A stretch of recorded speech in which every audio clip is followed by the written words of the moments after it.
गरिन्छ हैन तपाईलाई चाहिँ लिक गरिन्छ आजको स्ट्याटस तपाईले लेखिरहनु भएको छ नि यो हजुर अब यसको यो के सरकारले सुन्छ कि सुन्दैन हैन उहाँले अघि मैले सत्यजीसँग कुरा गरिसकेको छ उहाँले भन्छन् भएको छ यो अनुशासन विभाग हुन्छ रे अनुशासन विभागबाट यसको अनुसन्धान भइरहेको छ अनुशासनभित्र उहाँ बस्नु भयो कि भएन हैन अब यो फेरि छरपष्ट भइसक्यो के अनुशासनमा बस्न हो त हैन त्यो छरपष्ट भएको कुरालाई पनि त अनुसन्धान त हुनु पर्यो नि त हैन हामी चाहिँ कानुनको कुरा गर्ने हैन तर त्यो छरपष्ट भएको कुरालाई चाहिँ अनुसन्धान नगर्ने भन्ने हुँदैन पहिला त्यसको अनुसन्धान हुन्छ अनुसन्धान भइसकेपछि उहाँ गलत हो कि हैन के हो भन्ने कुराको त्यसको प्रमाण भइसकेपछि प्रमाण चाहिँ पुष्ट भइसकेपछि अहिले अपुष्ट छ अब त्यसलाई पुष्ट गरेर अनि चाहिँ के कसरी त्यसलाई कारबाही भएको र श्रीमती जापान भएको अहिले ती महिलासँग चाहिँ अनैतिक सम्बन्ध भन्ने नै कुराहरू कयौं आइरहेका छन् यदि त्यस्तो हो भने चाहिँ त्यस्ता मान्छे यो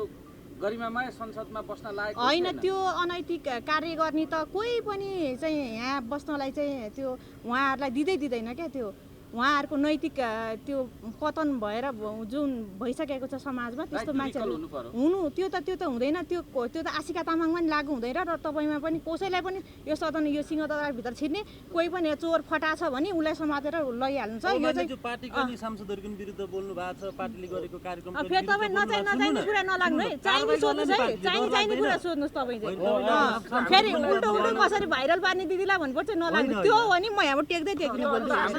मानिसु अन्तिममा यो अनुशासन आयोग कतै तपाईलाई चाहिँ प्रश्न तपाईलाई पनि उठ्छ कि भन्ने मात्रै हो यस्तो नि त अनुशासन आयोगको पनि त अनुशासन होला नि त कहाँ चाहिँ अनुशासन लाएर चाहिँ उ गर्ने मैले जनताको मुद्दा उठाउँदाखेरि भोलि चाहिँ जायज कुरालाई मैले चाहिँ त्यसको प्रश्न उठाउँदाखेरि हैन मैले जनतालाई साथ दिन भने त भोलि त जनताले मलाई त थुक्ने मात्रै हैन निकालेर फाल्दिन्छन् हैन त्यो कुरा त मैले जनताको साथमा हरदम आशिका तामाङ हिजो पनि थियो आज पनि थियो र भोलि सास यो फेरिरहेको सास नगइकन आशिका तामाङ सधैँभरि हरदम रहिरहन्छ पद छोड्ने तर जनताको मुद्दा बोल्न नछोड्ने हजुर बरु माननीय यो पद तपाईँ यो पदको पछि नलाग्ने आशिका तामाङ पदको पछि कहिले लागेकै छैन कि फेरि कताको पदको कुरा गर्नुहुन्छ फेरि नेपाली नागरिकको हिसाबले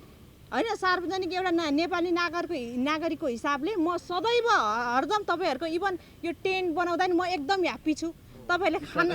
पानी खान पाउँदा नि तपाईहरुले हैन पत्रकारहरुले एकदम ह्याप्पी छु हैन एक दुई दिन होला तपाईहरुले मलाई भाइरल बनाउनु भयो होला हैन म पनि दिसाए होला म पनि मान्छे हुँ के म पनि मान्छे हुँ हैन सिक्दै जाने हो हैन तपाईहरु भाइ हुनुहुन्छ म दिदी हो त्यही भएर कहिले तल माथि हुन्छ ल धन्यवाद